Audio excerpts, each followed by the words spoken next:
Nigeria failed to qualify for the 2026 World Cup. The three-time African champions, once a powerhouse of continental football, have somehow gone from bad to worse.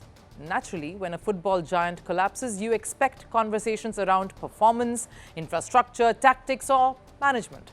But not this one, because their head coach has blamed the exit on Voodoo. That's right, Voodoo done by DR Congo during their penalty shootout win. So is Nigeria really being undone by dark arts, or is this yet another case of excuses overshadowing accountability? Our next report tells you more. African football is a story of heart, resilience and raw power, with controversies sprinkled in between.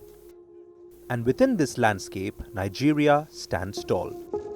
A nation with 6 World Cup appearances, 3 AFCON titles, and talent many countries dream of. The Super Eagles have always been Africa's beacon, rubbing shoulders with Egypt, Cameroon, Ghana and Morocco, never out of the elite conversation. But today, that legacy is dangerously slipping. Nigeria's loss to DR Congo on penalties has knocked them out of the 2026 World Cup race, their second straight failure in World Cup qualification. But instead of introspection, instead of analyzing tactics, mindset or player selection, Nigeria's head coach chose the most bizarre explanation possible: Voodoo. During all the penalty decisions, the guy of Congo did some voodoo. Every time. So this is why I was a little nervous after him. We've all heard metaphors in football. Magic on the field, magical goals, magical comebacks. But this? Black magic interfering in a World Cup qualifier? This is the first time football finds itself entangled in something so strange. But it all points to one thing. When you run out of answers, you start finding villains in the shadows.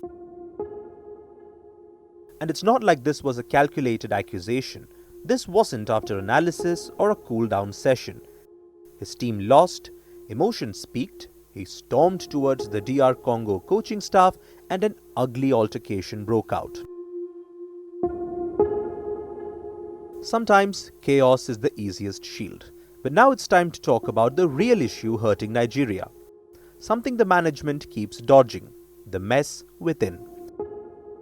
Just 10 days before the crucial qualifier, the same Nigeria squad was locked in a standoff with the federation.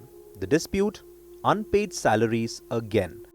The backlash was huge, the board rushed into crisis mode, and eventually an agreement was reached and training resumed. But here's the truth. You can fix paperwork, but you can't fix morale overnight. How do you expect players to focus on qualification when their own federation can't guarantee basic commitments? That lack of motivation, that mental fatigue was visible on the field against DR Congo. Because football isn't just physical, it's psychological, and Nigeria played like a team burdened by everything but the match itself. And make no mistake, Nigeria's potential is not in question. The men's team has qualified for nearly every World Cup since 1994. Their women's team, the Super Falcons, is the most dominant side in African football. They won the AFCON for the 10th time. The country erupted. Players were rewarded with 3-bedroom flats.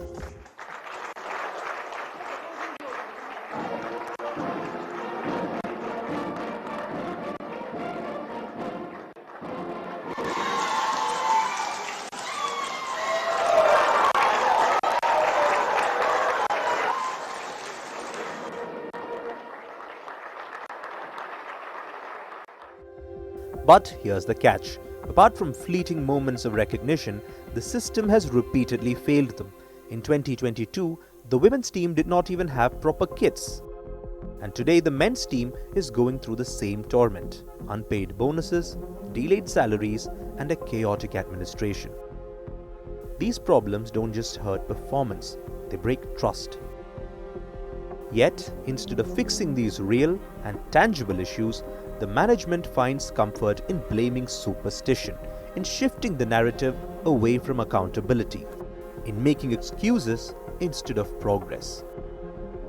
The Super Eagles don't need magic to rise again.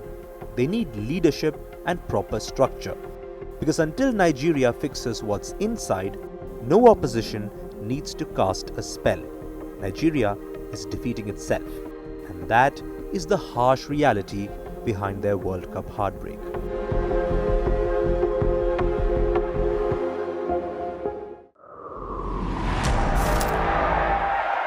They promised glory. They delivered fear. They shaped nations. They scarred generations. From brutal purges to propaganda machines, from stolen power to violent falls from the throne. Welcome to The Dictator, a series that strips away the myth and then exposes the men behind the tyranny.